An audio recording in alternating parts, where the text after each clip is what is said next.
Hello everybody, my name is Lat Mackey and this is Sequence Break, episode 21, Zelda 2, oh my gosh, I forgot what we're doing, Zelda 2 with Enchantress of Numbers, and here she is, Enchantress of Numbers, the first repeat guest, I'm so excited. Hello again. Thank you so much for being the first person to actually say yes twice, so. I'm honored to be the first person asked twice. At least I hope I'm the first one asked twice. You are, yes, absolutely. For those of you who haven't, do yourself a favor, listen to the Tetris episode, and you get a little bit of the background of Eon and everything like that, and how she grew up in gaming and all that kind of stuff. So thank you so much for doing this again. Yeah, of course. Instead of getting, the background stuff, how about a little bit of getting, what have you been playing recently? Sure. I know we're in the time of quarantine and everything, where people are staying home. No, it's been so just wrapped up at the end of March. There was an event in the Tetris community called the Carnival of Death. And it's a great name. Yeah. And so in there, what we do is basically play just a bunch of death mode from TGM2. And so basically the idea is there's a Toriken, or like the counter stop at level 500. If you don't get to 500 in under 3 minutes and 25 seconds, the game just ends and you get the credit roll at level 500. If you get there faster than 3 minutes and 25 seconds, you get to play the second half of the game at the fastest speeds. And it's just a brutal endurance test to survive to 999. And so if you take 3 minutes, 25 seconds, convert that to a US date format, that's 3/25, March 25th, right?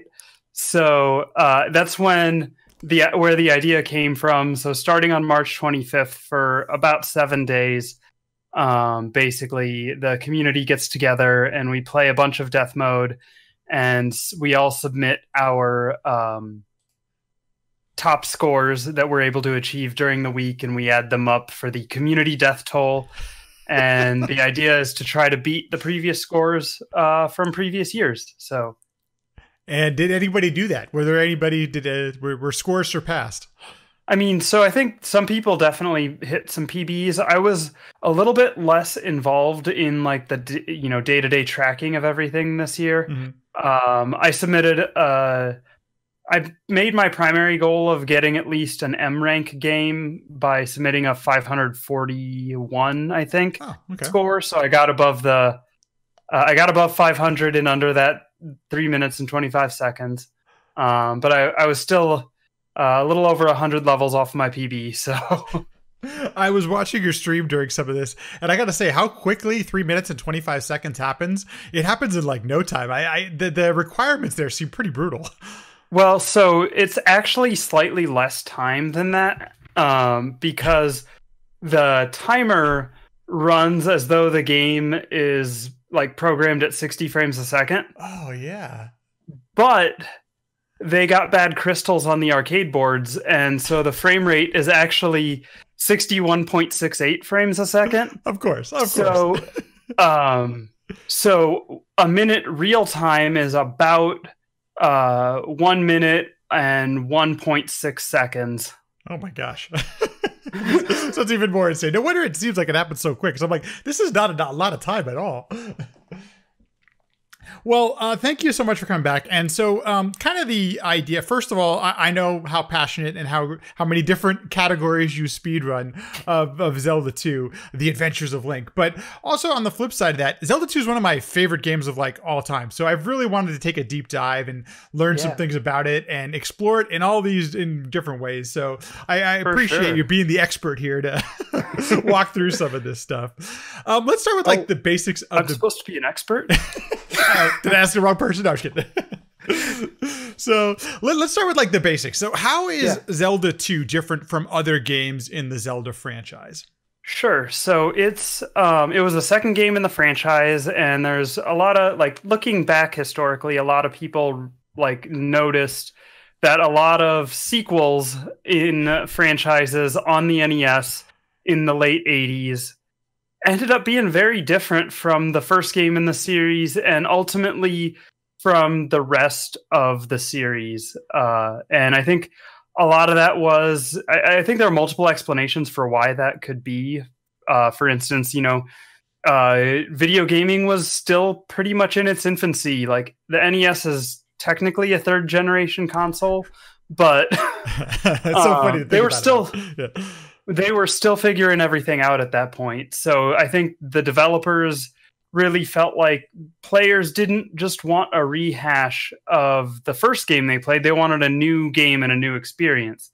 So I think that drove a lot of it. I also think there's talk that actually like Miyamoto had envisioned Zelda 1 with side-scrolling combat. Right. And so like there might be something there as well.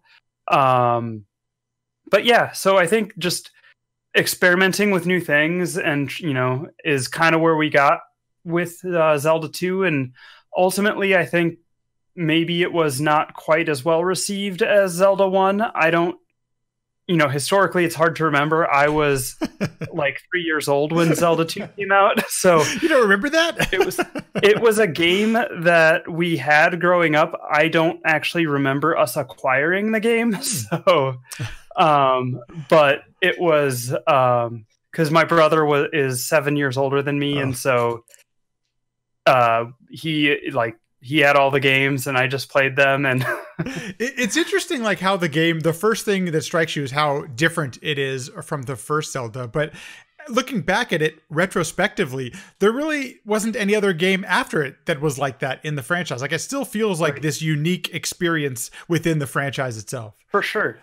For sure. I just like to compare it to just the first one in that regard, at least initially, just because, putting it into that context that the rest of the series didn't exist yet when it came out. And so, but no, then we saw with games like Link to the Past and Link's Awakening, they really went back to that, top-down adventure item usage kind of gameplay, which I think is great and a lot of fun.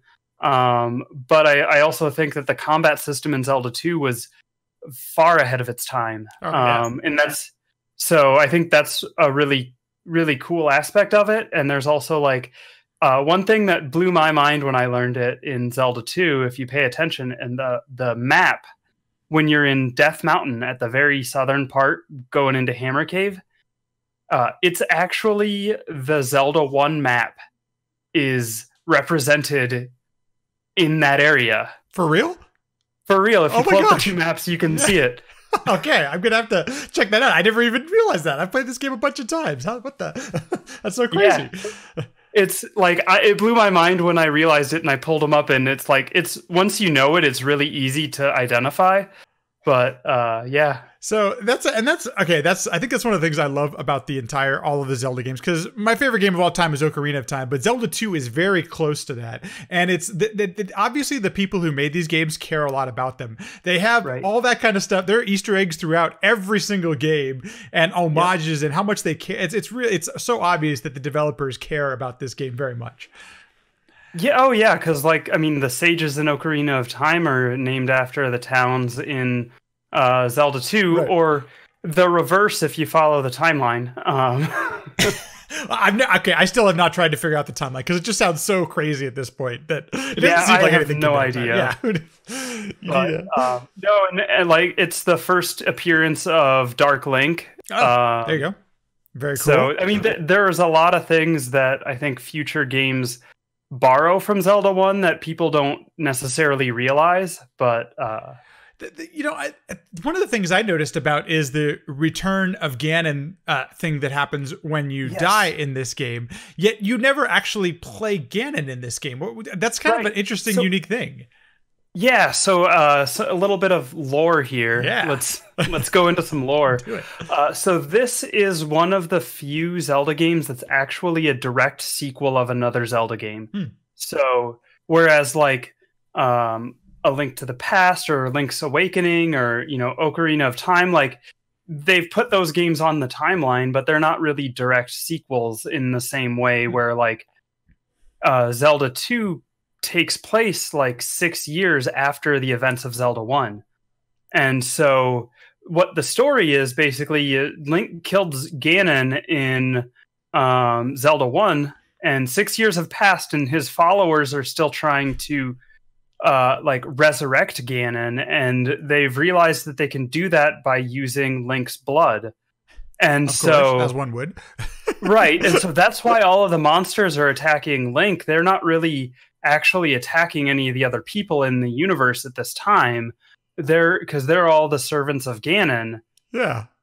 And so they want to kill you to resurrect Ganon, and when you game over, they're successful. But the whole like story of what you're actually trying to accomplish is the Zelda that you're waking up is not the same Zelda that you rescued in Zelda 1. Yeah, and this is where you start to lose me with the, the different Zeldas. Right. So, well, if you read the like in the instruction manual, it outlines all stuff, and it but basically, so the Zelda that's asleep was the original Zelda in that line, the Hylian line or whatever. Right. And she was like, I forget exactly what happened, but a wizard or something cursed her with the sleeping spell because like, I can't remember. But anyway, so she's been asleep for like thousands of years. And so the goal is, so you had the Triforce of Power and the Triforce of Wisdom were the two Triforces in Zelda 1. And so now you're getting the Triforce of Courage to wake up Zelda. That's the power you need to wake up Zelda. One of the things I kind of like and I think is kind of cool, the same way in Zelda 1 is if you don't press start on the main menu, you actually get some of this lore pops up in a story and things like that. But that's great that they include extra stuff in the instructions because I consider that canon. Like if it's in the instruction manual, right? Oh, for sure. So yeah, and that's a lot of people just assume that it's the same Zelda, but it's also made me want like sort of a retelling of Zelda 2 where it's the Zelda from Zelda 1 rescuing the Zelda from Zelda 2. So meta. Right? And Uber Disco in the chat says, and she didn't age a day. Well, apparently not. No. So how funny. Okay, so that's really cool. See, I mean that's one of the things that really appeals to me about the Zelda games is most of the lore. I shouldn't say most lore. When I'm playing a Zelda game, I usually try to consider the canon and the lore self-contained within the game because I notice that there's these timelines and different things I don't always follow very well. The games don't have to be connected, so it's nice that this exists within the game. And you start the game with Zelda's asleep and I don't know if it's a tomb or or whatever it is there at the beginning of the game, but it's a palace. It's a palace, North Palace is what it's called. North Palace. Okay. She was like Sleeping Beauty. Yeah. So true. So true, Uber. So, okay, cool. One thing you mentioned that I wanted to touch upon really quickly is that you mentioned that Zelda 2 was a game that was in your household for a while, but when did you really like become like, when did you find your affinity for the game? Sure. So I remember I played it from a very young age and I enjoyed it. I wasn't great at it. We also had a subscription to the Nintendo Fun Club, which then became the Nintendo Power. And so we had like all of the issues that had any information about Zelda 2. And so I had all that at my fingertips.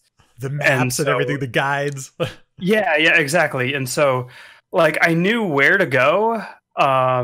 And I could make progress slowly.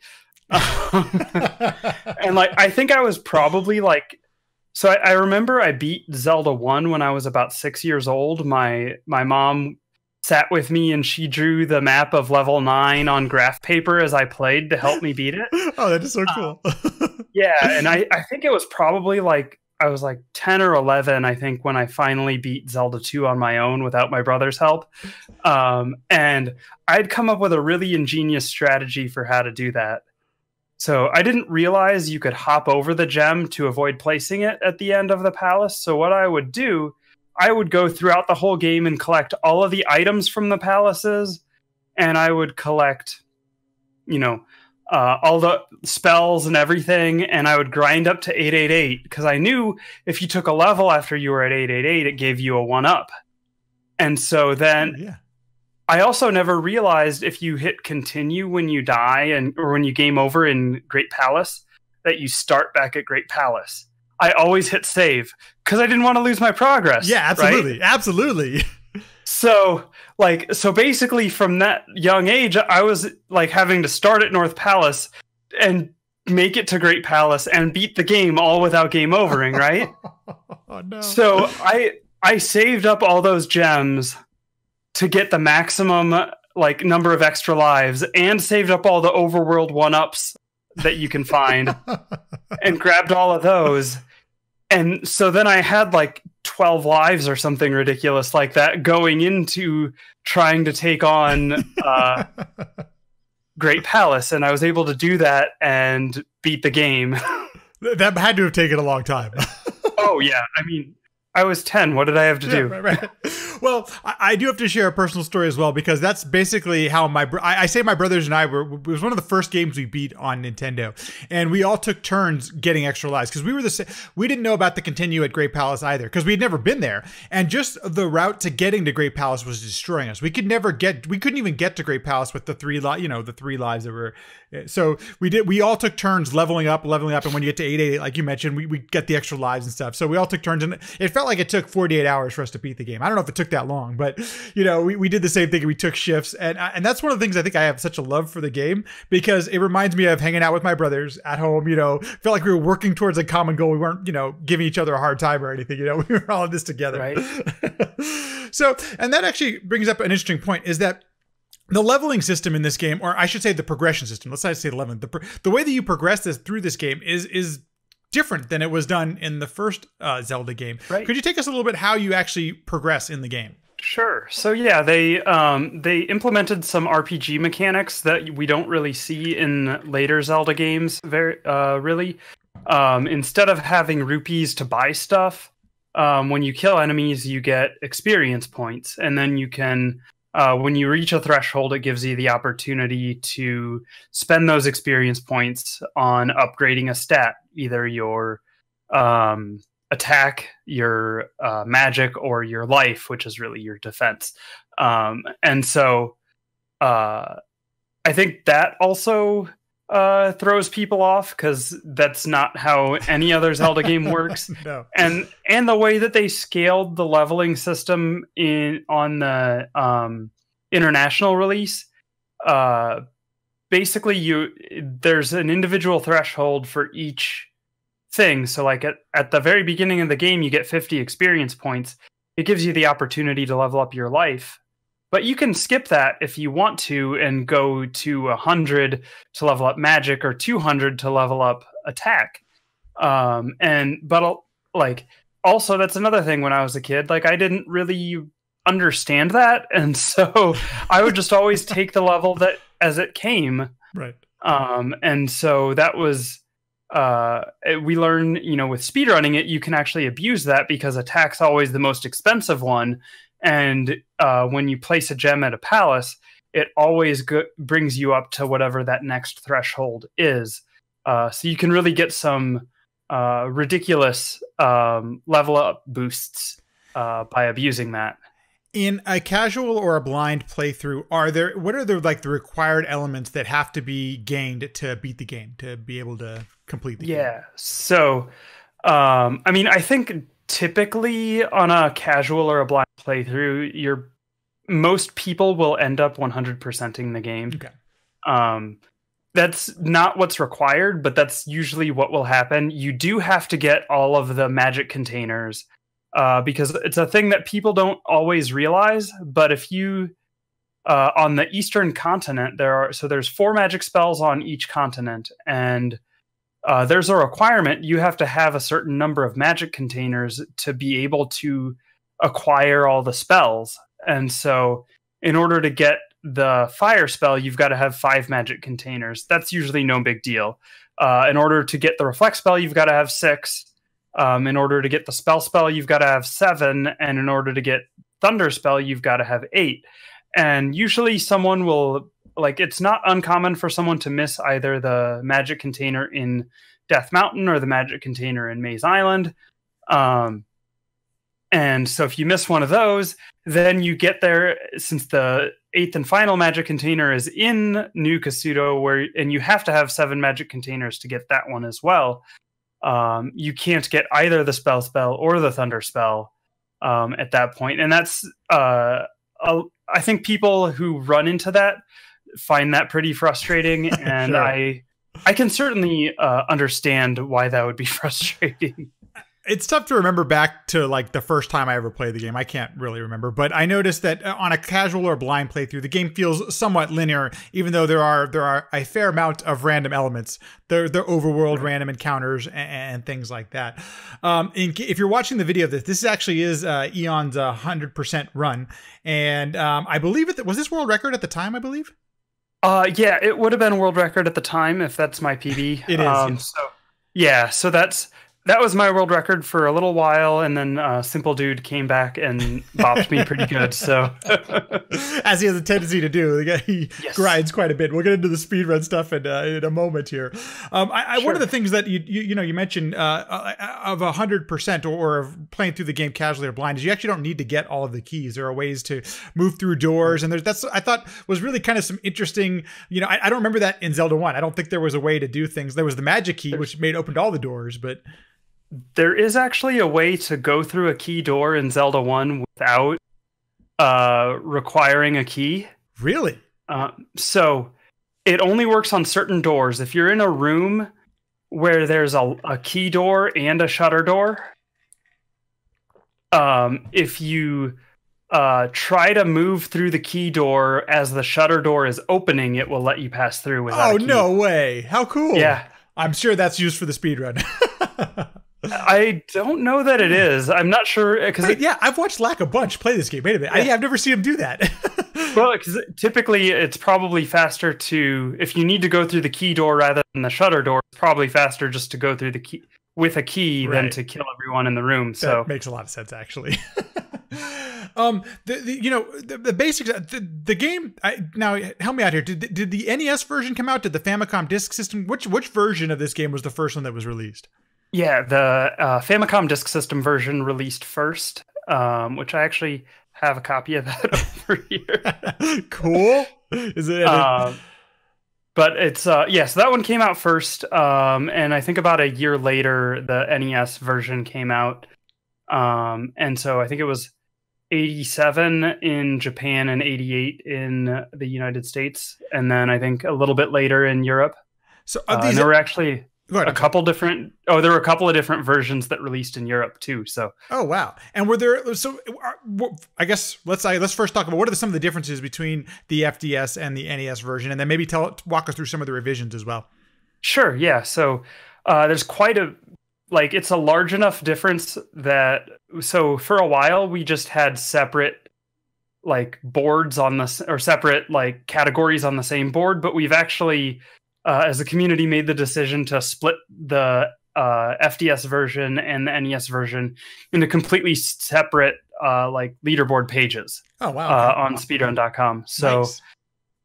And part of the reason for that is the level up system is very different. So like I said, how in the North American or in the NES version, if you get 50 experience, you can level up life. If you get 100, you can level up magic for your first levels and so on. The Famicom Disk System version, instead, the first level up is at 50, but then you can pick any of the 3 stats to level up at 50. Oh, that's pretty nice. I didn't realize that. That's cool. Yeah. Yeah. Okay. So that's a big difference. So the cool thing is if you get the right drops in the Famicom Disk System version for the all keys speedrun there, you can actually have attack 7 leaving Palace 1. Oh, jeez. That's OP. So you leave Palace 1 at 711, but there's a flip side to that. They wanted so both the North American and the FDS version they used different approaches to try to encourage the player to level balanced. So with the way the NES level system works, they kind of just push you into going balanced and taking the level as they come. But with the FDS version, what they did is if you game over, you go back, all your levels go to your lowest level. So say you have attack 8, magic 4, and life 3. If you game over, then all of your levels are at 3. You have attack 3, magic 3, and life 3. And run killer to say the least. Holy cow. Exactly. So that's a big difference there with how a lot of the Famicom Disk System versions runs are routed, because they get to a point where once you want to start power leveling attack, you can't really take an up A to save on overworld backtracking and stuff like that. And so they basically try to level evenly for the first part, and then once you start like going through the palaces and you're no longer taking an up A, then you start power leveling attack. Oh, interesting. That's so cool. It's such a different way to route it out. Yeah, so like that routes things out very differently. There's also a couple of different bosses in FDS version. In Palace 5 in the US version, we get Boss Guma, which is this big guy with he's got a mace that he throws out at you or whatever, and like just hits like a truck. And, it hurts. In the Famicom Disk System version, you actually fight Helmet Head a second time, and it's a more powered up version of Helmet Head. Okay. Which is kind of cool. Yeah, definitely. But it's so like you also there's a room with a false wall in Palace 5 that in the NES version has a blue iron knuckle in it. In the Famicom Disk System version, you actually have a refight of Horsehead in that room. Oh, cool. So, yeah. Getting to play a boss as a mini boss. That's great.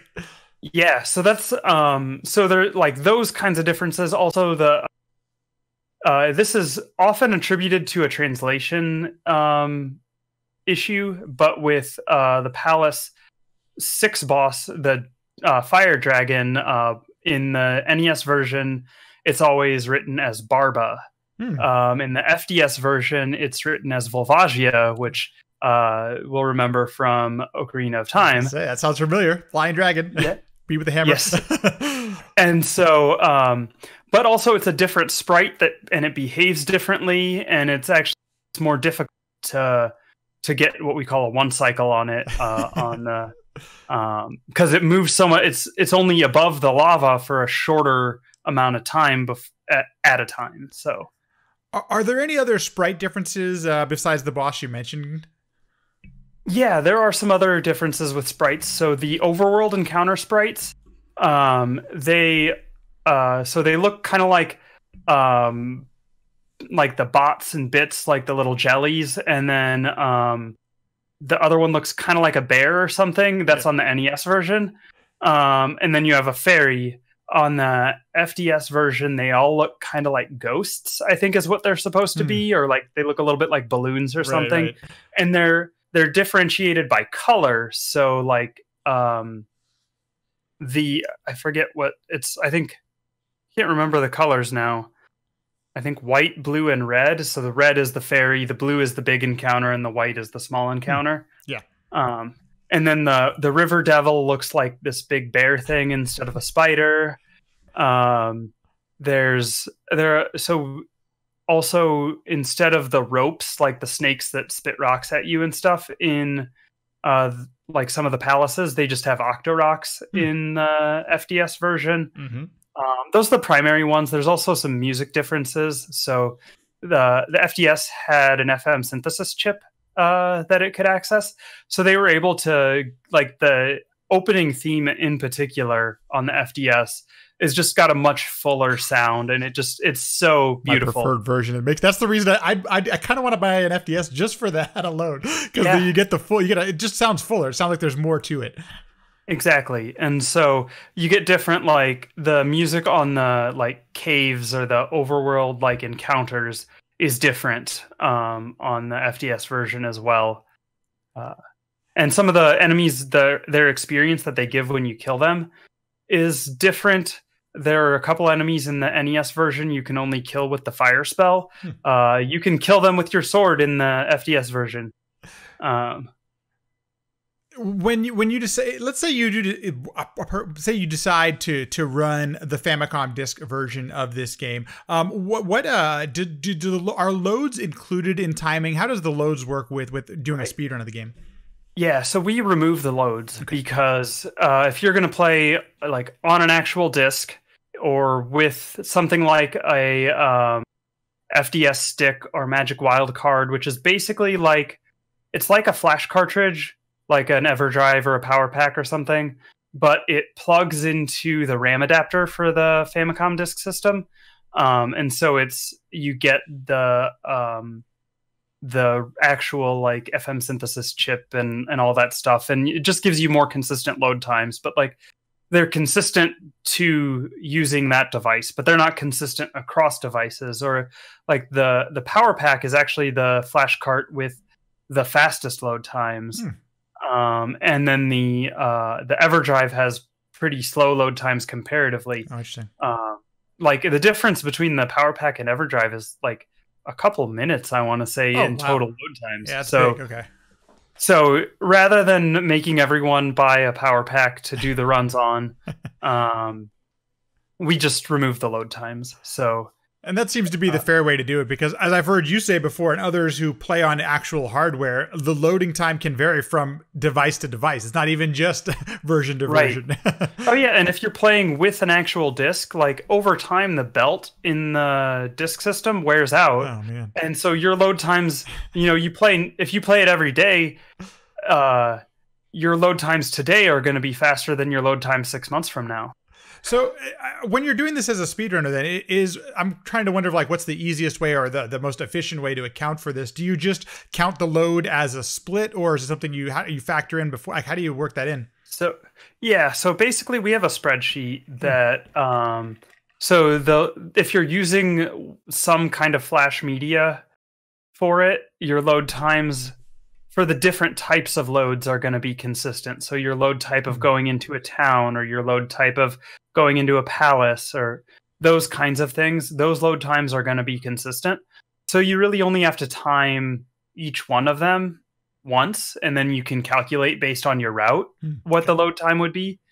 And then so that's kind of how we do it. We have the route sort of figured out into a spreadsheet, and you can put your load times into there, and then it tells you how much time to subtract for load times. If you could only play one version for the rest of your life, would you choose Famicom Disk, or what would be your preferred version of the game? So, well, with the EverDrive N8 Pro, we can now do save states on the Famicom Disk System, which is a huge thing. Oh my gosh, game changer! Yes, so like that's like I haven't grinded the FDS version as much as I would like to, and that's a big part of it. Oh yeah. There hasn't been a good way to practice some of the things that you'd want to practice, because some of the enemy positions and stuff are different, or there may be there's more enemies in some rooms in the FDS version than there are on the NES version, or they behave differently. So you really want to be able to save state that, and you don't want to have to go to emulator to do that. And so like I'm really excited to hopefully maybe at the second part of this year I can really buckle down and do some actual grinding on the FDS version. That sounds cool. But I gotta say, the glitches on the NES version are just too good. They're so wild, which we will get into here in just a moment. Before we get into like the speedrun stuff and all that, because that's where it really gets fun. What other versions are available on Zelda 2? Because it's been ported. It seems like it's available like on everything nowadays. Yeah. So, well, there are two PAL versions that were made: the PAL A and PAL B. Okay. And I forget which. I think PAL B is the one that plays most like the NES North American version. With the exception of it does not allow the ferry to fly through doors. Oh, and that's a weird omission. As I understand it, it's a way the physics are defined. The doors push you to push against you as you try to go through them, but because the ferry has infinite acceleration, you're able to overcome that. Oh wow. But Link keeps getting pushed out of it. Oh, interesting. So different. But because of the way they changed things for PAL running at 50 frames per second instead of 60, that changed based on how far it pushes you back and how that timing works. It actually doesn't allow the fairy to fly through the door. Oh man, and the PAL A version is it's slower in some ways. They did the conversion for the 50 hertz video or 50 frames per second video differently, and I don't exactly know all the specifics about it. I don't have a PAL NES, so I don't have an easy way to really test any of this stuff. Yeah, but I'd love to. Sounds interesting. Yeah. Plus, I mean, I'd assume you need a PAL display of some sort or something that can display that, right? Yeah. So I have a PVM. Oh, there you go. Okay. That'll accept it. Can take, it can take anything you throw at it, basically. So, but so they also released it for the GameCube. They re-released it on the Game Boy Advance. They released it on like basically every virtual console, the Wii, Wii U, 3DS. It's available on the Switch, Netflix. They also have the like whatever the thing is that starts you off with a bunch of stuff. I don't even know what that version's called. I've not actually messed around with it to play it, but and I will say that some of the more modern versions of it as well, you know, they have the save states available. And right. One of the overarching things about this game is it's punishing. It's just truly punishing. So for a modern version of it to have save states, it's actually quite appreciated right. Because you will die. You will die a lot if you've played this for the first time. Yeah. And so they basically in Japan on all of those they actually got re-releases of the FDS version. Oh. And we got re-releases of the NES version. Oh, interesting. But on like there were a couple of changes that they made, and basically everywhere sort of got the same version that was sort of standardized on in the GameCube, where it runs at 60 frames per second instead of the NES, which runs at like 60.08 or something. I don't know. It runs slightly fast, and so if you run on like any of the virtual consoles or something like that, you're actually losing like it's like a second every 10 minutes or something like that is about what it calculates out to. So over the course of say an 80-minute run, you're losing 8 seconds. Yeah, that's a lot. Yeah. So so that's a problem. There's also one thing they did that was good is, so when you die in the game, the screen flashes a lot, and there's some of the spells you cast will flash the full screen too. And so those are epilepsy warning on those kinds of things. And so they actually toned that down on those re-releases, which is a really good thing. That's really nice. Yeah, so that's cool. They also put in on the overworld, when you pause on the NES version, the music stops and everything stops. But that's it. On the re-released versions, you pause and it tends to put the word pause, put that text on the screen. I don't think the Switch version does that. I'm not 100% sure. It's been a while since I looked at that one, but I know like the Wii and the GBA versions put the text that says pause on the screen when you pause there. So cool. That's that's nice to know, because there's no other way of knowing it, even just except everything stops, you know. One of the many people probably know this, but on the Switch, when you switch regions, when you change your Switch to change regions to Japan, you will get the Famicom version, which I thought was pretty cool. Nice little touch that you can play, like you were saying, you mentioned you can play either version regardless of what Switch you have, kind of thing. So yeah. And that's really cool. And that was I kind of did that for mine basically so I could take advantage of the Switch save states the FPS. But now I have the N8 Pro, so I don't need to worry about that. The other thing that they changed for the Game Boy Advance version, and I don't know how the screen resolution is on the 3DS, but for the Game Boy Advance, it's not actually a 4:3 screen. and so you have fewer pixels on that screen, so they had to like scrunch the graphics a bit to fit the image on there. So if you're going to try to do like the healer glitch on the Game Boy Advance, it's a lot harder because there are specific pixels we look for as visual cues for doing that glitch, because it's a double frame perfect thing, and you can't actually see those as well on the Game Boy Advance version. So I didn't even realize that it came out for the Game Boy Advance. Is it just called Zelda or Legend of Zelda 2? Yeah, it's in part of their NES Classic series. They re-released a bunch of NES games on the Game Boy, and so I have a copy. I actually do have a plan to. I need to get the GameCube and the Game Boy Player and all that stuff to be able to do it. Stream it, yes. But I want to submit a speedrun on the Game Boy Advance version because no one's ever submitted a speedrun on the Game Boy Advance version. Yeah. Well, I mean, it's a much smaller screen, so yes. It's funny you mentioned that because this is actually a great segue into the speedrun of this, because when I first tried speedrunning in 2017, one of my inspirations was I was watching ProJN. I think it was either 14 or 15. He was doing his speedrun for Games Done Quick. And I don't remember exactly what the year was, but it was the first. 2015. Is it 15? Okay, there we go. Perfect. So thank you for remembering. And I'd never seen somebody play the game that way. And so, I think like a lot of us who watch Games Done Quick, we're like, that game can be played that way. This is absolutely insane, right? So, but to play the speedrun, I didn't have a Nintendo at the time. I did have the emulator, but it doesn't, even then I could tell that there's this input lag and there's these things happening. So I picked up the 3DS Virtual Console version because what I had access to. I didn't have a Wii or anything like that. And trying to speedrun with these little tiny, even though there's the Game Boy Advance, the 3DS controls are about the same. Trying to do a speedrun with those tiny of controls, you're in for a treat, Eon. If have you done any sort of before? Actually, here's my. There it is. See it. Oh wow! So, okay. But I have the DS Lite. You can see. Perfect. That's a great way to play Game Boy games, Game Boy Advance games. Yeah. So I also have.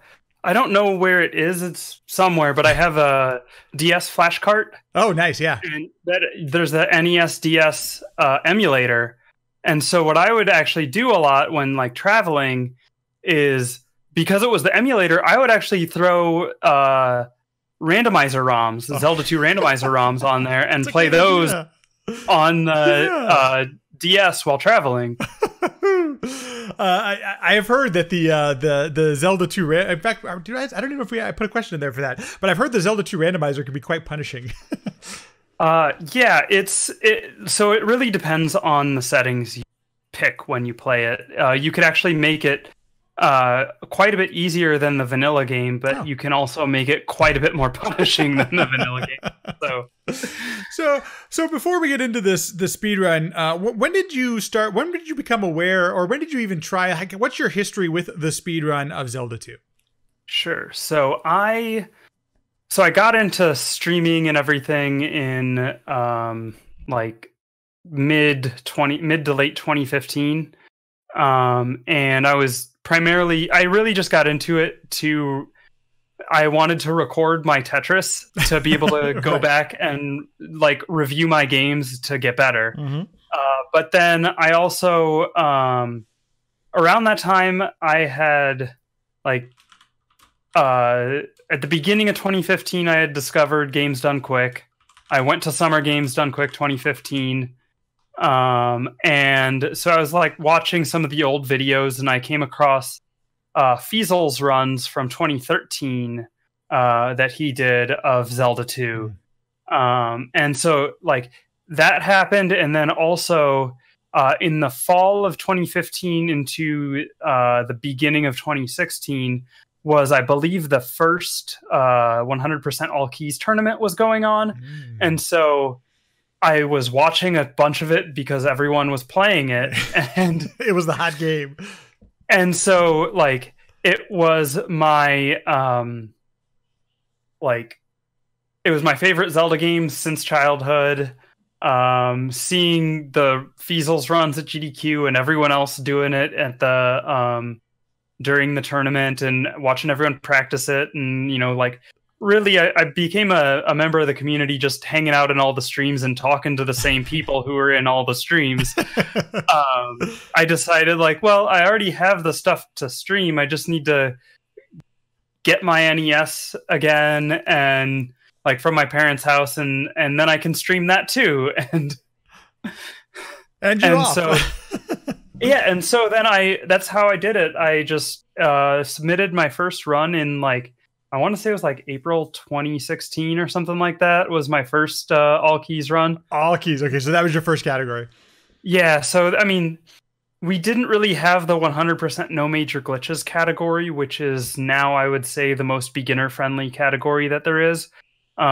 So that was what everyone was running. So I was like, well, I guess we'll just do the thing that everyone is doing. And my run was 2 hours long and like 2 hours and 40 seconds or something like that. You got to start somewhere. Right, but it didn't have any game overs. I took a 20-minute phone call from my wife in the middle of it. Of course, you got to take the phone call break. Well, because she was traveling to a conference, and I think she was trying to travel home and was like stuck in the airport or something, and it was just like a nightmare. She didn't know that you were in the middle of a speed run, though. How? No, I'm kidding. Yeah. So yeah, I like paused in the middle of Palace 3 and let the timer keep running. Yeah, why stop there? Yeah. So if you go to the leaderboards on speedrun.com, there's two. When you search Zelda 2, you get the category extensions. You also get Zelda 2, The Adventures of Link. Like there's two different different places for leaderboards. Let's first break down the main leaderboards, and there are quite a few categories here. Yes. Perhaps so that's briefly, actually. Oh, go ahead. Good.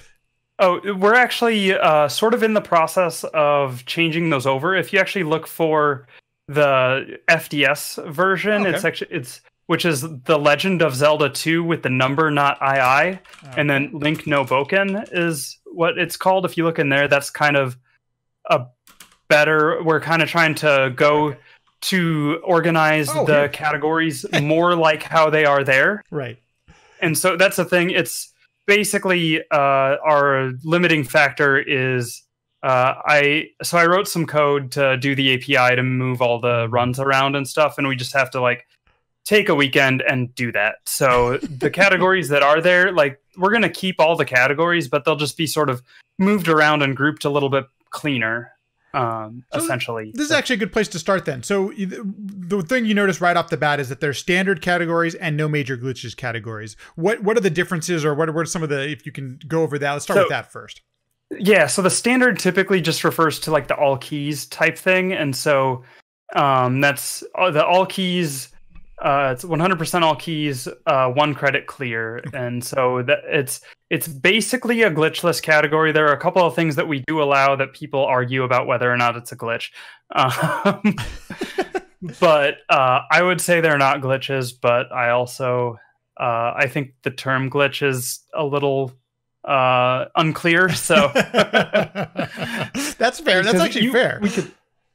We could argue for hours about what is a glitch? What does that even mean? So we may actually do an episode on that, just because I think it's fascinating, because there are definitely, there's not a standardized definition, but right, in my opinion. Yeah. So go ahead. Oh yeah, and then that also doesn't allow for game overs. It doesn't allow for up A's. It doesn't allow. There's like the fairy feet glitch, for example, which is one that lets you skip some pass through overworld encounters with the fairy spell and stuff like that. So.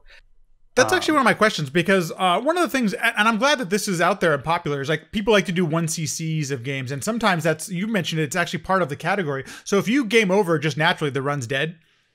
Yeah, okay. For a 100% all keys run, that's the case. Okay. So the no major glitches moniker, it's still a 1 credit clear, but it does allow, I believe it's still a 1 credit clear, but it does allow for the fairy feet glitch to skip some things. And I don't like, we call it no major glitches, but the way that it's implemented for 100% all keys is a little bit differently from how it is in the other categories that have no major glitches type on them. So like if you look at, instead of the 100% all keys, but like the any percent or the 100%, where like no major glitches there, you can still up A. You can take game overs if you want. You can do the fairy feet glitch if you want, but you can't do scroll lock, for instance. You can't do the wrong, like the big obvious wrong warps and stuff like that. So before we get into all of the awesome, crazy glitches, wrong warps, and stuff that exists in this game, which are just awesome because they break the game so drastically, yes. Is there an any percent no major glitch category? Does something like that exist, or what would like a typical? And okay, and what does that look like? So yeah, there was actually 2 categories that kind of fall under that. So there's the any percent no major glitches, which allows the bay or game overs and some of those skips with like the fairy feet and things like that. And that's a really fun, really neat category because you're able, with the way the RNG works in the game, it actually resets when you do like when you after an up and A or after a game over. So that allows for some really cool scripted walks on the overworld, because every time you do an up A or a save and quit, essentially, you're resetting the RNG to a known value. So you can, as long as like, you can basically be frame perfect from the start really easily. It's once you actually start doing combat that you can no longer really be frame perfect. But just walking the overworld, it's largely, you can be basically frame perfect to that point. So you can do these walks and avoid taking encounters that are like much longer than you'd expect, which is really cool. Absolutely. And I think that's one of the things that makes the up A abuse so interesting, because it's not just necessarily, skipping back to North Palace or anything like that. There are some really interesting things you can do. That's fascinating. Yeah. And so then there's also the any percent deathless category, which is as brutal as it sounds. So you're not getting the candle. You're going to both of these categories. You go get the hammer first with the candle. But you have that added deathless restriction. So you can't ever die in the entire run. And it's also like the routing for the deathless categories is so ridiculous and so amazing in just how perfectly it's routed out to, like, in Palace 4, for instance, you need so much magic in Palace 4, and it was figured out exactly how to time your magic level in just the right spot so you get that magic refill in the middle of the palace to be able to have the right amount of magic to do everything. And it's amazing how they were able to do that and route the drops to get the right drops that you need at the right time. And yeah, and that's so. I mean, how has the routing in a general sense like been evolved? Like, does it start with somebody who tasks it, or is it, or like how do you get to route like a game that's this big and has this many options? Right. So that's I think it just sort of evolves over time. So like within the past a little bit over, we'll say about a year and a half, there's actually been some pretty major % all keys speedrun routing, because so it was a combination of runners who were involved in figuring this out. It really originated with a runner, Rep 2369, who he started doing these things we call rep stabs, and he sort of noticed, like, we didn't have any formalization around it, but he noticed that there were some times where, like, if you did some stabs, you maybe would get some more, before exiting a screen, you might get some more favorable overworld encounter movement. And so then, like, and Simple Dude started doing that in the Famicom Disk System runs that he would do, just because. So there's one overworld walk in particular that was very consistent and still is very consistent on the NES version, where you go from the Maze Island over to Darunia to get the Reflect spell. And there's a tile with a 1-up in it. In the NES version, you go in there, you grab the 1-up, Link holds the 1-up over his head for like 3 seconds or whatever, and then you wait for the encounters to spawn and you can dodge them and walk in such a way that you can avoid the encounters all the way there. On the FDS version, though, you actually have to stab all the items to pick them up. So you don't just walk into the one up to pick it up. You stab it, and then you can immediately go. So you don't spend nearly so much time in that encounter. Yeah. And so Simple Dude found out, like, just based on feel, really, again, no real formulation, just that he would take so many more encounters after that one up on the way to Darunia on the Famicom version than he would on the NES version. And so he started delaying on that screen, doing some rep stabs or whatever, and he started getting more favorable walks. And then where it really became big was another runner, Lord of Ultima. He started looking into that in other places. And so as you leave Darunia, there are 2 encounter tiles that you want to skip. And that was a really frustrating part in the speedrun, because you'd go there and then the encounters would like random walk all around, and you could lose so much time if you didn't get that encounter skip quickly there. So he found, like, as he was walking out of town, he read the sign and just read the first few letters on the sign. And so it says Mountain Town of Darunia. And so he'd read the first 3 letters. So it says Mao. And then he'd close it and leave. And then those encounters would just home right in on him. And he'd get that encounter skip so much faster every time. And it repeatable. And right. He tested it in more places. And we ultimately had, I can't remember if it was, I think it was CF. I can't remember the numbers on his name. But he's written like a ROM editor and done some ROM hacking and stuff like that. Looked into the code and actually figured out, like, basically confirmed in the code that the encounters have 2 states, sort of one where they random walk around and another state where they home in on Link. Mm-hmm. And that's actually listed as 2 different states in the code. Yeah, I don't exactly know how it's identifiable in the code. I don't exactly. And what determines that is the amount of time.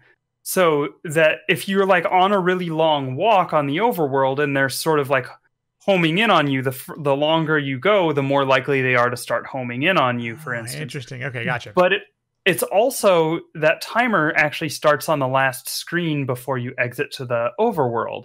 So the amount of time you spend on that last screen before exiting the overworld can determine what state those encounters are on. Oh my gosh. And so we started implementing that all over the place. And in fact, it really changed the routing. We used to go get the magic container from Magic Cave, then go get the shield spell, and then we'd try to do a bubble skip to get the heart container below Palace 1, and then go through the bubble encounter and go back up to Palace 1. And, what Lord of Ultima was able to do, he realized, well, there's a little bit of variance in how you talk to the townspeople in getting the shield spell. So he just decided, I'm going to bypass the shield spell and we'll get it later. And then that made, because the time, you already have to be very consistent with your timing getting the magic container because you want to get a 50-point P-bag drop there. His timing to the bubble skip was very consistent.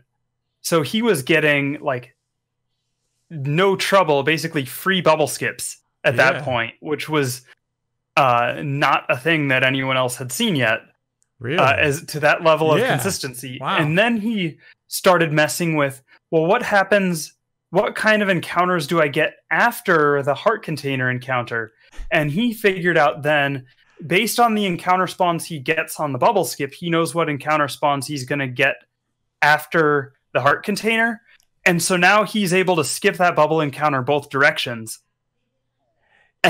You know what's crazy about this too is like the only way that you could have like experienced this too is if you put in the amount of reps that he was putting in. Like you had to have played the game a bunch of different times.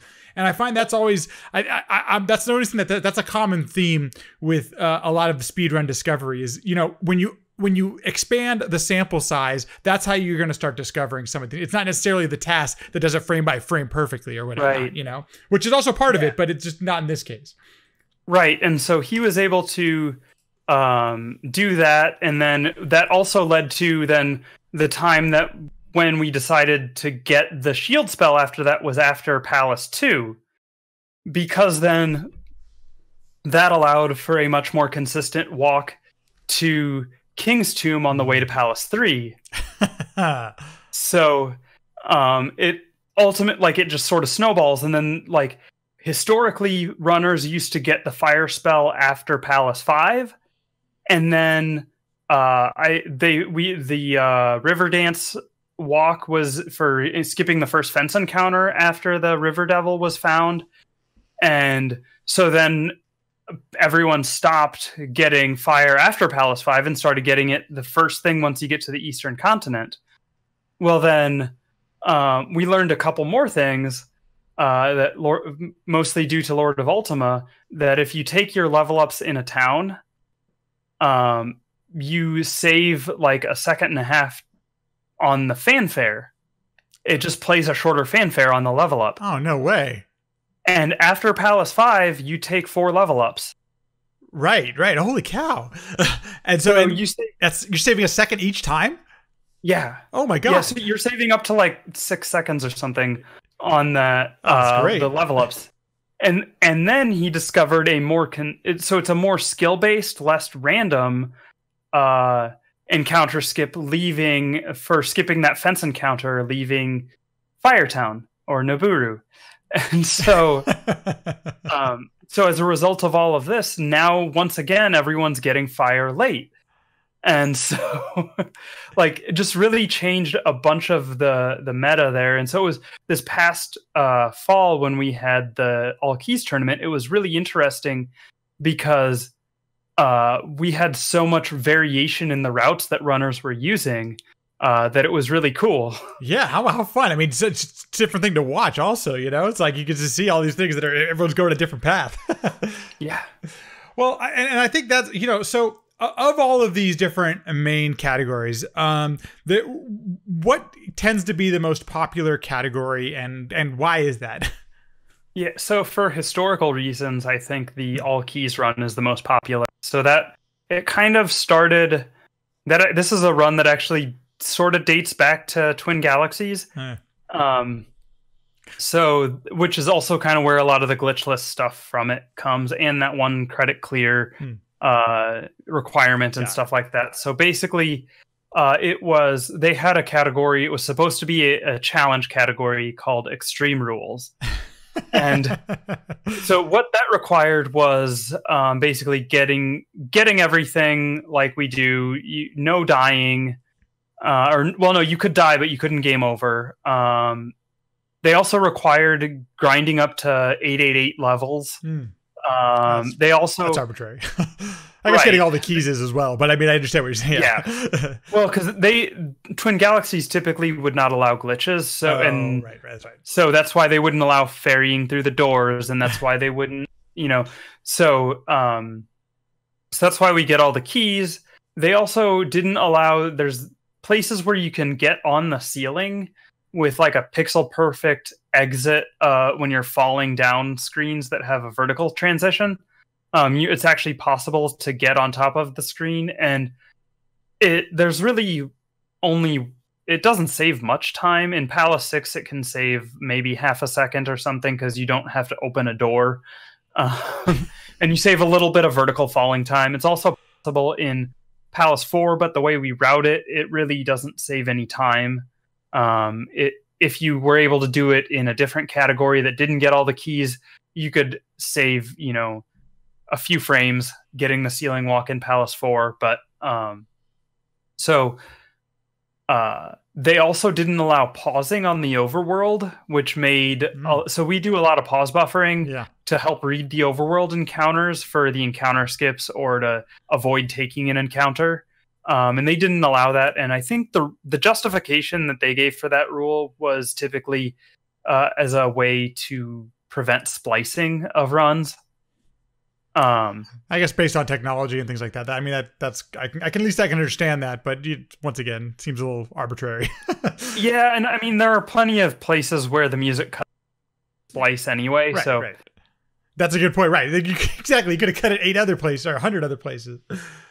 Yeah. So, but that was the thing, and then I believe it, uh,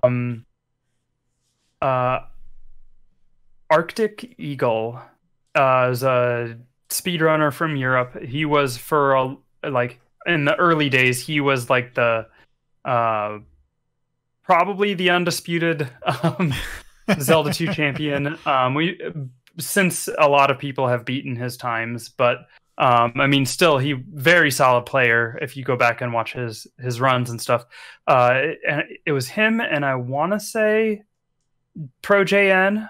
We're gonna do a race at ESA, and they basically took the Extreme Rules category and tried to make some changes to it to make it more fun and more of an enjoyable speedrun to do and to watch. And that's kind of how we got all keys, and the category that we know and love today. Right. And so I think because some of that history around how it came to be is why that's so popular. The any percent category is probably the next most popular category, and that one, that's a lot of fun. That's really, you get all the glitches in there. Well, I say all the glitches, but it's an 18-minute run. Actually, I think Light got the 17 something, so I think we're actually sub 18 now. 1754 just a month ago. Yeah. So GG to Light on that. As a community, we were stuck at the right at just above 18 minutes for years. So, and for reference, Simple Dude currently has the all keys world record at 1 hour, 13 minutes, 46 seconds, and 55 milliseconds. I guess you guys also include the milliseconds in there as well. And so Simple was able to, using the stuff that Lord of Ultima had developed, and then the rest of the community sort of helped jump on there and figure out more ways to apply that. But using that information, that's how Simple has really been able to push that time as low as he has. So, and you can still find him grinding it today. I think I watched him a couple days ago grinding out some all keys. So, okay, since we're on the any percent, the run is now under 18 minutes, which is just insane, by the way. What is considered a major glitch in this game, and how did some of these get discovered? Yeah, so the major glitch would be like getting into Glitch Town, where you can do like big wrong warps. So we do the healer glitch in Rauru, the first town where you get the shield spell. You can talk to the healer on 2 specific frames. It's game runs at 60 frames per second. So it's a double frame perfect trick. She moves at 1 pixel every 2 frames, so it's sub pixel perfect. Have you ever gotten a first try on it? I'm curious. Oh yeah. Okay. So I've actually a number of times when I really grind it, I practice that a lot because the best I've gotten ever is 5 glitches in a row in practice. Wow. But the one time I did get 5 glitches in a row, I missed the 6th one, and then I got 4 more in a row after that. So I went 9 for 10. Wow. That's beating the odds. Yeah. So it is possible to get, with a lot of practice, and I mean a lot of practice, it's possible to get pretty consistent with it. It took me over an hour to get my first glitch attempting it. And so each one gets easier to do up until after you've done like 30 of them or so. Right. Well, and it seems like you can take multiple opportunities out of, especially if you're just learning the run, right? You can just go out of town, walk back in. You can walk back to, there's a house that you can walk into. Oh, cool. And then come back, and it costs like 10 to 11 seconds to each time you fail it, you lose about 10 to 11 seconds. So, and what happens? What is the result of that? That I guess you'd call it a wrong warp or a glitch. Yeah, so it takes you to, basically what happens is, so the first time you talk to the healer, it puts her into the glitch state, and then the second time you talk to her is on the frame right before she starts to go up into the house, but because of the glitched state, she turns around, and so she's no longer facing the door. And so when you're done talking to her, she tries to go up into her house, but she goes up away from the door and enters a non-existent door. But the door to her house is now open, and it isn't it has no target address. So it's basically an uninitialized door that the game sends you to the default exit 0, which is Glitch Town, which is what we call Glitch Town. And so that's where in all towns, all uninitialized exits take you to Glitch Town. Huh. And so the way to Glitch Town was actually, it was written up in a Nintendo Power magazine. Oh, wow. In their like top secret tricks or whatever, like that, where they put like the actual glitches and stuff. Yeah.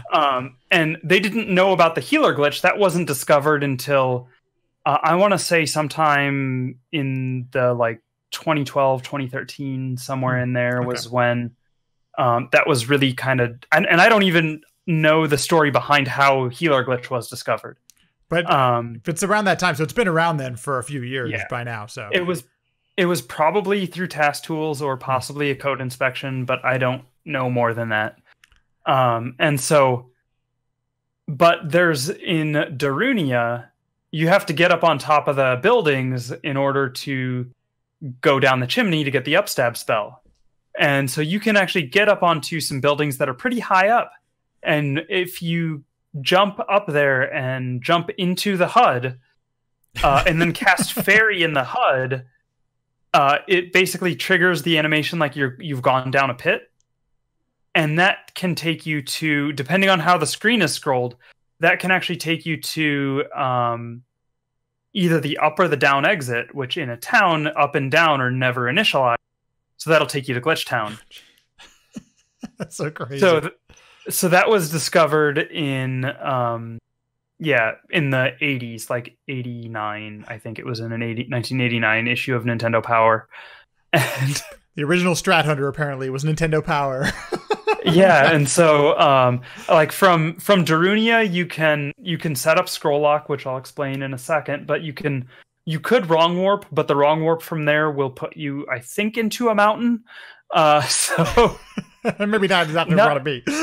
Not a useful wrong warp from there, but with the healer glitch in the town that we do it in the speed run, you have a nice visual cue, which is good. And then it can wrong warp you to King's Tomb, which is convenient because it lets you get into Death Mountain through the back door. Which means instead of, if you go directly from start to try to get the hammer, a good time is going to be around, if you're simple, you can go sub 9 minutes. But like a good time, you're going to be like around 9 minutes or so to get the hammer. If you can do the healer glitch and you do it quickly, you can actually get to the hammer in about 3 minutes. Wow, 3 minutes. So you can save, six minutes there to save that, and you have a lot less combat to do along the way. Oh yeah. But then the other thing is that, so the game has a data structure. Going to go a little computer science geek on you. The geeky. So there's a particular data structure that the game uses called a stack, and that's what they call a first in, last out data structure. So you think of the operations as push and pop. So you put something on the stack, then if you're going to remove something, you take the most recent thing off that was put onto the stack. And so the stack is very small because there's only at most 2 doors that you're ever able to enter in the game through standard play. In the town of New Kasuto, there where you get the spell, you enter the door to go in the house, and then you enter the chimney to go to the basement. So you've gone through 2 doors, and then so you have 2 things on the 2 pointers on the stack for where it's going to return you when you exit. But then so those go on, and then you exit, and those come. Your door stack is empty. but you're in. So you've gone through one uninitialized door to get to Glitch Town. None of the doors in Glitch Town are initialized. So that means you can just keep going into doors that keep bringing you back to Glitch Town and keep putting more door entries into the stack. And so we ultimately, for the speedrun, we will go through 6 doors. One to get into Glitch Town, which is also, if you pay attention, you hear the inside the house music in Glitch Town. Because you've gone through the door already to get there. Totally. And so then you go through 5 more door entries once you're in Glitch to set up the state that we call scroll lock. And what's happening there is it keeps trying to add more things to the stack, but it's a stack overflow because the stack wasn't supposed to support having 6 things in it. So it's writing unexpected code in areas that it's not supposed to. Interesting. So then that has the effect. It basically messes with how the game interprets the size of the horizontal width of rooms and where Link's positioning is in those rooms. And so basically it thinks that you're all the way over to the left side when you really shouldn't be. And so then you can scroll the screen to the right, but then because it thinks you're already over all the way to the left, it doesn't let the screen scroll back to the left. And so if you scroll the screen part way and then exit to the left, that, depending on how far you've scrolled it will either send you to the down exit or the up exit. And then you get to some weird things in palaces that makes you able to route things a lot more quickly. When you go into caves, the way it does the math on exit numbers to determine where you go when you exit a cave, that's how you're able to wrong warp through Death Mountain and get all over that's how you're able to go from Death Mountain to Maze Island, because they actually exist on the same map. Interesting. It's just math. Basically, you're adding 3 or 4 to the ID number of the cave that you're in, and that's the one that it spits you out on. And so you add that, and you can get over to Maze Island. You can't ever go back to Death Mountain, though, the way the cave's IDs are structured. But and I find it fascinating that you can control this. Like you're the one in control of adding in that extra code through your actions and where you're going and what doors you're going through. And I think that's really cool. Obviously, for the speedrun, is that once you've set up all these states, you can be the person who's telling the game what to do, basically. Right. And so there's actually, in different speedruns, we do 2 different types of scrolls, because there are 2 doors you could enter. And so in any percent, we just go through the first door 5 times, and that's fine. And that's actually really good, because then it also messes with enemy spawns. And so you get like free walks through Great Palace because the enemies don't spawn until you're past them. Very cool. But in a category like 100% or reverse boss order, we actually need some things to spawn that won't spawn if we just go into the first door 5 times. So what we need to do is we actually go into the first door, and then we go into the second door, and then we go into the first door 3 more times. And then that gives some different visual artifacting on the screen. But it also lets things spawn, but then so you have more enemies to deal with when you're under leveled. But you can then get the spells you need to get and get the items you need to get in the glitched state. So, that brings up a really good question, because watching this, it can be a bit jarring to watch, because there, like your point, there's artifacting, there's all these things that are happening on screen that you're like wondering what the hell's going on. How do you, what can you do? Are there tools, or is it just something through repetition? Like, how do you know where you're supposed to be going and moving through the screen? Because you walk through what look like walls, but it's just artifacting. Like, how do you learn to do that stuff? So the rooms are the same as they are in vanilla. So if you know which room you're in, playing a lot of vanilla helps you learn those rooms. So you know what room you're in.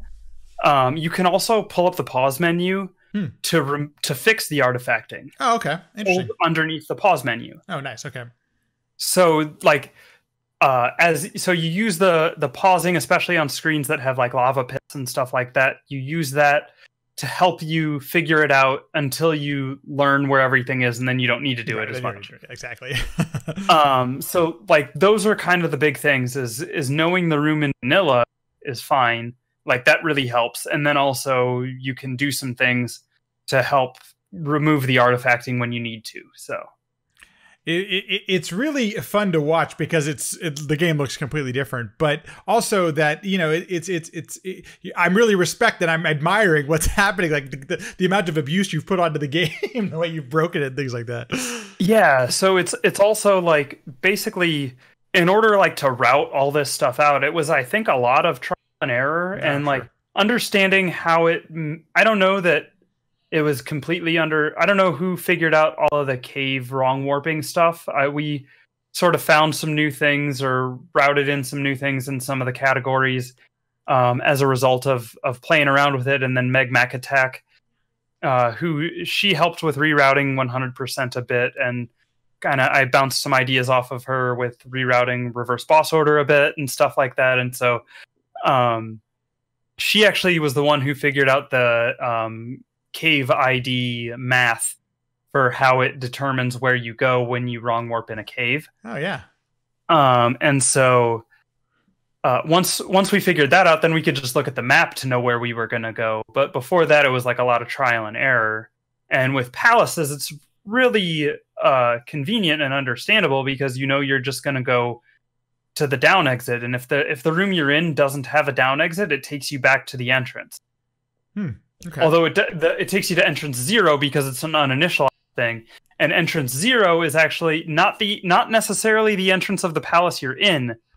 Of course not. Why would it be? It's because the palaces exist in 2 different banks. Oh, got it. And so it takes you back to the entrance to the first palace in that bank, which we abuse in the reverse boss order and the 100% speedruns. Because you can wrong warp from Palace 4 to Palace 3. You can wrong warp from Palace 2 to Palace 1. And you can start, as you're describing this, I can start to see why the any percent of this game can be beaten so quickly, because you're literally manipulating all this stuff to make it the shortest possible route, Yeah, exactly. And so the old route for the 100% required 3 healer glitches, and then Megmac Attack and Squibbins, they came up with a route that required only 2 healer glitches. And then I was the first one to successfully complete a run with the 2 healer glitch route, which was why I was able to take the world record. And then once Simple Dude implemented that route, he took it back. Common theme here, by the way. And then I realized everyone in reverse boss order was getting the magical key. And I realized, well, you don't actually need to get the magical key. You're wasting about 4 or 5 minutes getting this key. Once again, just more doing it. Yeah, so I decided, well, I don't need it. I'm going to skip it. And so my first completed run of reverse boss order was world record. Just because of routing, I was able to save so much time. And that, by the way, that tends to happen in a lot of speedruns where somebody finds a new route, whether it's a TASR or an RTA runner, and all of a sudden there's a 3-minute break. A lot of Zelda games are actually experiencing that right now as we speak this year. Yeah. So, okay. So one last question about the main categories before we get into some of the extensions. Yeah. There are some New Game Plus categories. What is the New Game Plus? What does that entail in Zelda 2? What happens in a New Game Plus? Sure. So in a New Game Plus, you start over, you have all of the spells that you've collected, and you have all of your sword techniques. So you'll have upstab, probably upstab, definitely downstab. You'll have, you may not have some of the spells that people don't like fire, or because you don't need to have all the spells necessarily. So you may not have fire, you may not have the spell, you may not have the shield spell, for instance, but you're going to have, reflect, you're going to have thunder, you're going to have fairy, you're going to have probably the life spell, things like that.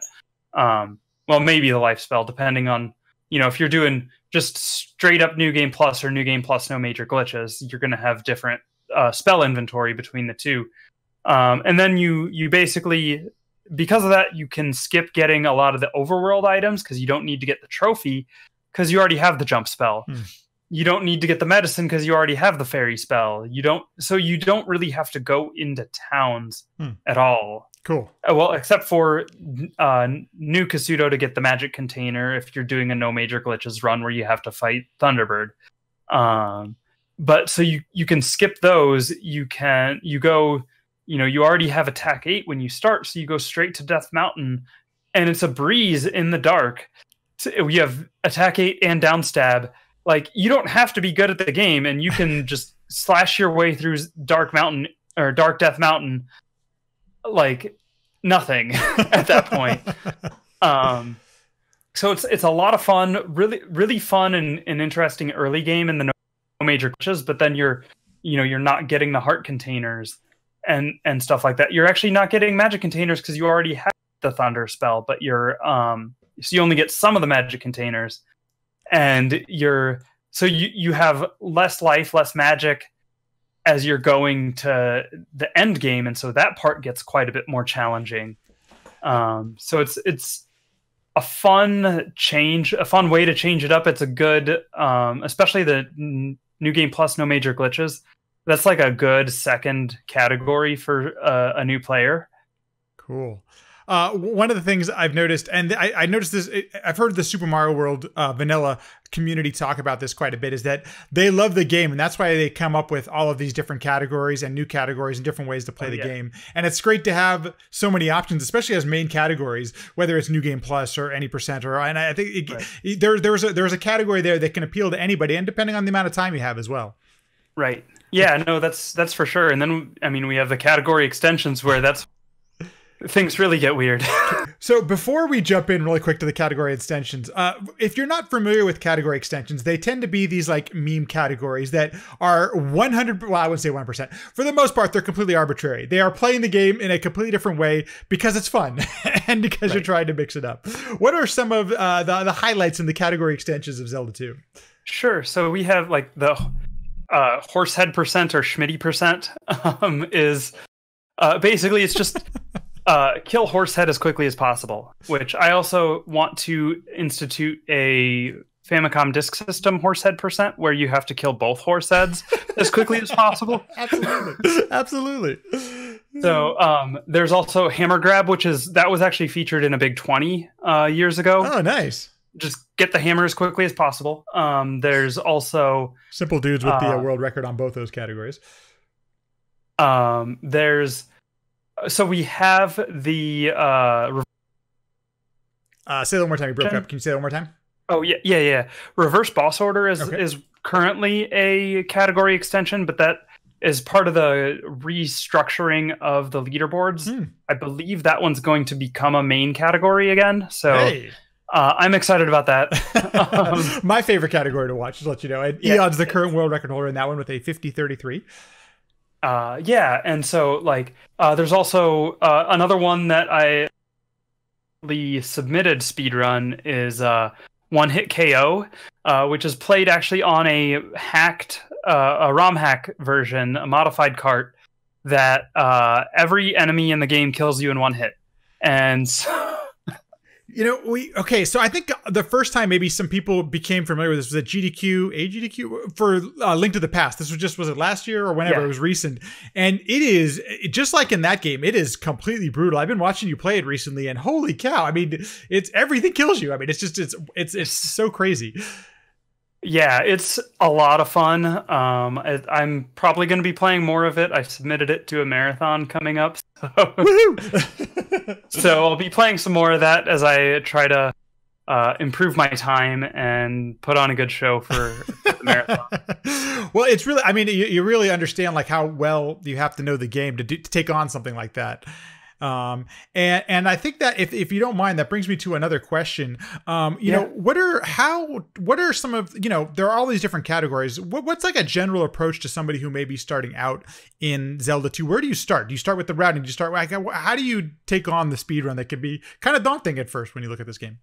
Yeah, no, that's a good question. So, I mean, most people tend to start out with like 100% all keys or, 100% no major glitches now is the other one that more beginner friendly than all keys because it does allow you to take a game over and still have a submittable run. So most people who do that, they still are kind of routing it like 100% all keys and not really trying to take those up A's or those intentional game overs because they really want to get the time on the leaderboard that's got all the names on it. Right, totally. So like the big things to focus on for a new runner are, I mean, typically at that point, you're not going to be trying to route it from the ground up yourself. So you're going to, we have a lot of resources around for routing and lots of example runs for how to do stuff. And we have our community Discord where we're always very happy to help new runners get started and everything. And the big thing is really just focus on the combat and try to, because the combat is what lets you beat the game without dying. If your combat is sloppy, you're going to take damage, you're going to take more deaths. And so you got to really practice that combat. And then like once you start cleaning up the combat and you're able to like progress through and beat a game without, get a submittable 100% all keys run, like then you can start really focusing on things like the good overworld movement and avoiding encounters, because that's really where your time starts to drop. And then once you get pretty good at that, then that's when you want to start like optimizing your combat and your room strategies and stuff like that. So it's you really got to like take a holistic approach and think of the overworld and the combat as like two different games almost. Yeah, I mean, I still enjoy like watching people play this blind and casually because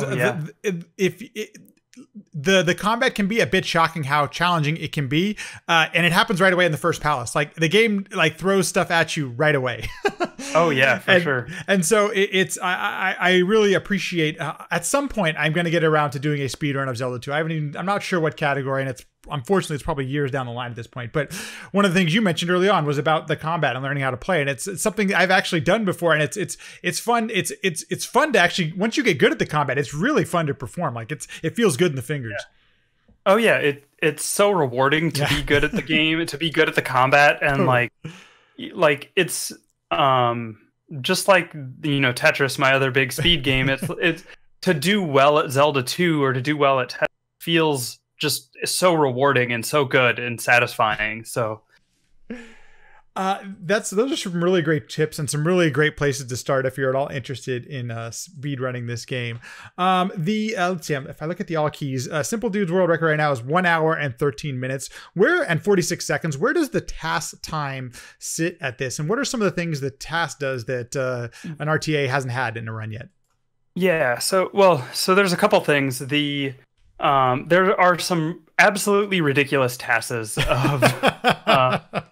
of Zelda 2, and but most of the tasks abuse what we call L plus R, or left plus right. So which you can't do on a regular controller. Can't do in real life.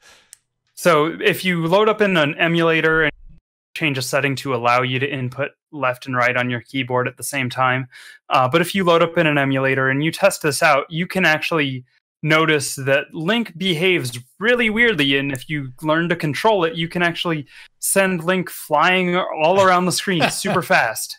I didn't understand what I was looking at when I first saw a task in this game, because it doesn't look real. Yeah, and so like so a lot of the tasks are doing that stuff, and so it's really hard to compare the tasks that do that to an RTA playthrough, because they're taking literally a fraction of a second to traverse a screen that takes 14 seconds for a human to go through. So like they do I think at I forget which GDQ, but TaskBot did basically an any percent run of 100% all keys, and I think it was like 6 minutes or something that it beat the game in. Mostly because of that L plus R, it was able to do stuff that we can't. And so but what back in 2013 there was a speedrunner, Boat60, who did a human theory task of all keys. Oh, interesting. And so, and if you're not familiar with a human theory task, what that is it basically it's trying to replicate the best human playable game. And so no L plus R there's no L plus R. It follows all the rules of the 100 all keys category, because a lot of times, particularly in a game like Zelda 2 that's got as many different ways to play it, the way that tasking categories are defined don't always line up to the RTA categories that we run either. Mm-hmm. So there's some stuff with that too. But he did a task and tried to make it basically as the ideal human run with the strats that were known at the time. It was done in 2013. Yeah, okay. So that's a while ago. And so the world record at the time when he did that would have been, I'm not sure if it was a 115 at the time. I know when I started playing, or when I started following and everything in late 2015, early 2016, the world record was a 115.30. So back then it was like maybe, I don't know, it may have even been in the 116 range at that point. I don't know. But Boats was able to get a human theory task down to 1 hour, 11 minutes, and 58 seconds. Oh, wow. And he was able to do that primarily through not taking any damage and not taking any overworld encounters. And then, perfect combat. Perfect. So I think he said in the notes of his task that there were maybe 3 things that he did that were that a human couldn't do or something. But he also got perfect luck with the RNG and everything, and perfect combat. And then last year, Schmitty Games, who he's a good speedrunner of the game as well, he did a task, and he calls it a human theory task, and I might question that. There's some things he does in there that don't quite sit right with me, but he was able to get it down to basically through the new strats that were discovered and the new routing and the new everything. He was able to get the run down to 1 hour, 9 minutes, 57.4 seconds. Very cool. Wow. And so he was able to take 2 whole minutes off of the run. That's wild. I haven't. Are those on task videos, Doc? Like, where would you? Are those? Because that's such it's interesting category to do. Where can you find those? Are those on YouTube or? They're just, as far as I know, it's just on their 2 Twitch channels. Okay. I can send you the links if you want to include them in the show Yeah, I'd love notes. to include them in the show notes, because that sounds interesting. That's not something I'm not familiar with. Like, we've had taskers on the podcast before, and it's really interesting that, the one thing you mentioned, and I think it couldn't be more important, is task notes. To submit a task, you actually have to submit it with some notes and some clarifications or any sort of insight you might have to how you achieved this task. And as a speedrunner, when I was first learning Bonk's Revenge, which nobody had submitted some RTA runs, like, there was some really good information, like, hey, we might be able to try that in an RTA run, and there's some really interesting info on that kind of stuff. So it's kind of cool that exists out there. Yeah, and so they, like, I don't know that task videos really specializes in the human theory. Yeah, I haven't seen one of those before. Yeah, and so, like, I don't feel like I would be very surprised if either of these tasks would be submitted and accepted. Yeah, they might not be task videos. I don't think the judging criteria, it would fall outside of the judging criteria. Like, I don't even think they could. That makes it interesting. Right. Yeah. And so, like, it's a thing I've actually wanted to do a human theory task for another game I speedrun, Biomiracle Bokute Upa. And that's when I haven't gotten around to doing it, soon, but what's that? I said that game Biomiracle could be coming to a Latin Mackie stream sometime soon. We'll see. I hope so. So, but yeah, like, I think they're good for particularly in a game like Zelda 2, where the things that are available to a task and that are interesting from a task perspective are really not applicable to the RTA runs. Like, we flat out don't allow L plus R. If you're like, if you have a controller that's worn, the PCB is worn down or whatever, and you accidentally on it, like, if you do it accidentally once or twice in the run and it doesn't really gain you an advantage, we're not gonna like. I don't think people are. Theoretically, it could be rejected because of that, but it probably won't.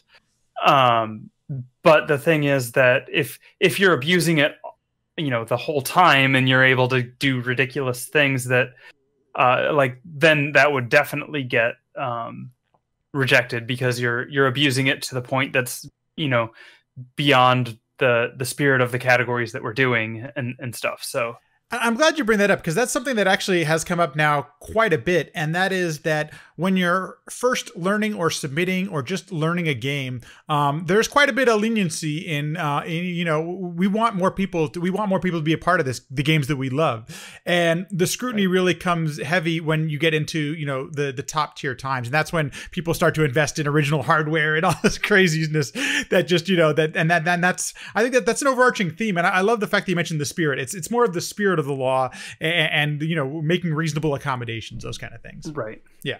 And I totally dig that. What's, we've covered quite a bit. Where do you I don't know if you can predict this, but what's next for Zelda 2 speedrunning? This game has been broken, it seems like, 7 different 1,000 ways. So yeah. So, I mean, it's possible there's some new ridiculous glitch that we don't know about, or some new application of scroll lock if we enter the doors in a different way.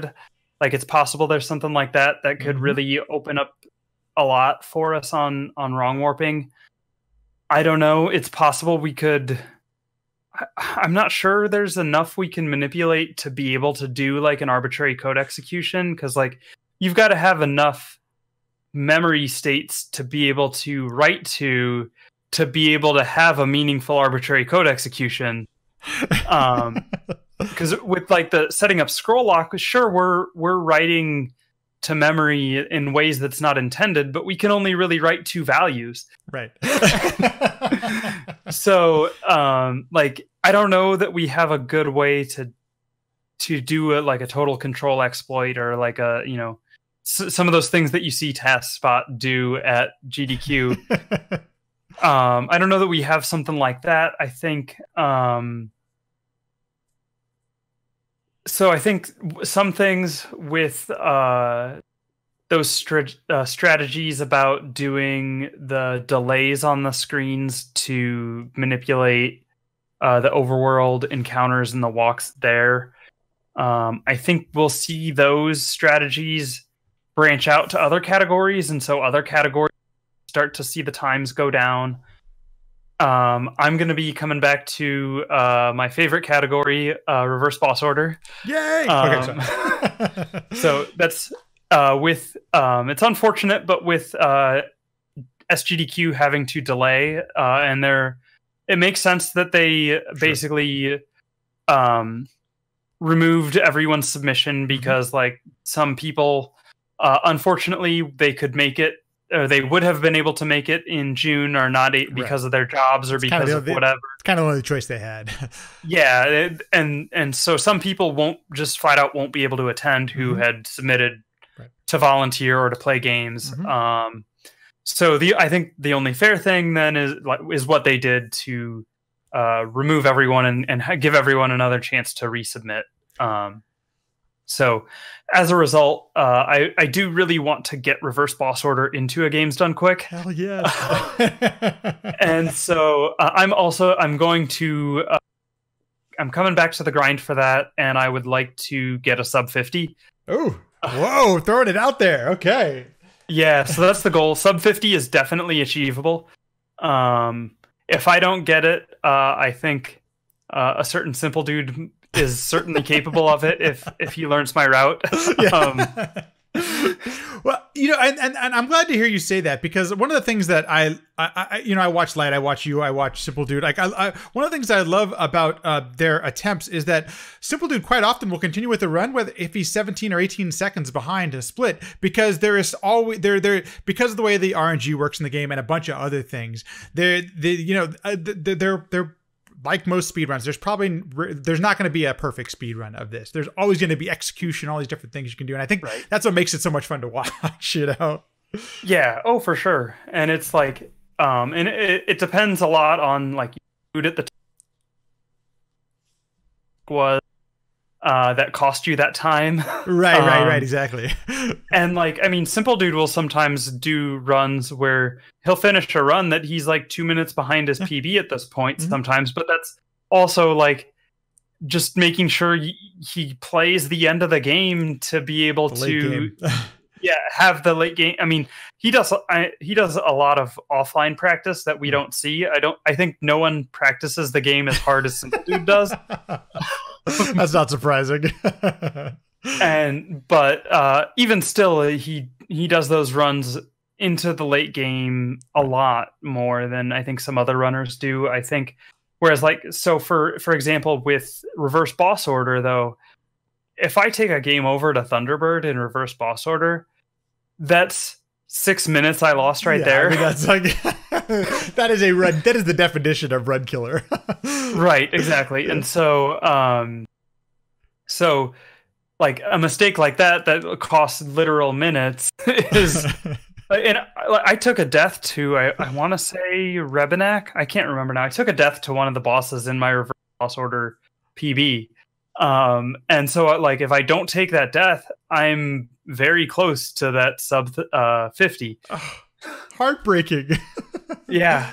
So I'm stoked to hear that you're going to be returning to reverse boss order, and like yourself, I would love to see this get into a GDQ obviously at some point.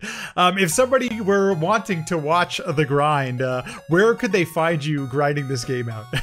Yeah, so I'm on twitch.tv/EnchantressOfNumbers. You could also find me through, I have a short redirect URL that's heck.tv, h-ck.tv. Best redirect on Twitch. Yes, and so I also have, I'm on Twitter at EON_tweets. I have YouTube, that's youtube.com/c/EnchantressOfNumbers, I think. Thank you so much for doing like a real geek deep dive here into Zelda 2. It's obviously you're passionate about it. I am a big fan of the game. You mentioned it earlier, but if people wanted to get into this game and hang out with the community, where is that Discord? How can people get into that Zelda 2 community? Yeah, so I don't know that I have a good link for the Discord. Is it just called Zelda 2 or?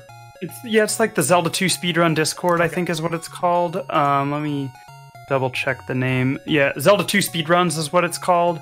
But basically, it's on SRC as well. You can get so the link's on the speedrun.com page. If you come into my stream, or really anyone's stream who's playing and speedrunning Zelda 2, one thing that's great about the community is we all support each other. Very supportive of new runners. So if you fire up a stream and you put in there that you're learning, either that you're playing it blind or that you're learning the speed run or whatever, I can guarantee you're going to have at least 5 of us in there watching you and supporting you, and we'll give you the link to the Discord. We'll give you all the help that you want. We just are always happy to see anyone playing our game. So you know, it's great to see people passionate about their games. I can totally relate. It's pretty awesome that you all are that way, and I can't wait to see what's next. It's still the run. I never get bored of watching it. Like I've watched people grind it for hours, and I still don't get tired of it. Yeah, I'm telling you, I'm waiting for the Latmaki grind. Oh, one day I gotta stop submitting to marathons. I will be there to help. I can guarantee you that. Thank you so much. And thank you so much for taking the time to walk through this whole thing. I really appreciate it. And I can't wait to see you return to Reverse Boss Order. This is going to be really exciting to watch. Yeah, thanks. Thanks, everyone, for listening and watching. If you're enjoying the podcast, subscribe, leave a review. All those things go a long way to helping out the podcast. If you'd like to continue the conversation, I'm on Twitter @LatMackey, or you can also join the Latmackey Discord, where we have a sequence break channel. We talk about guests. We have questions. It's really interactive, really fun. Please feel free to stop on by. Thanks so much. See you in the next one.